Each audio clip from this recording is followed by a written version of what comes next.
Hello everyone.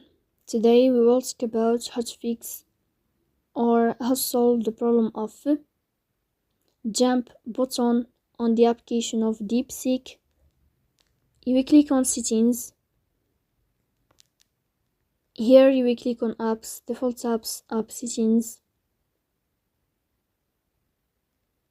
Here you will search about DeepSeek and you will click in this page.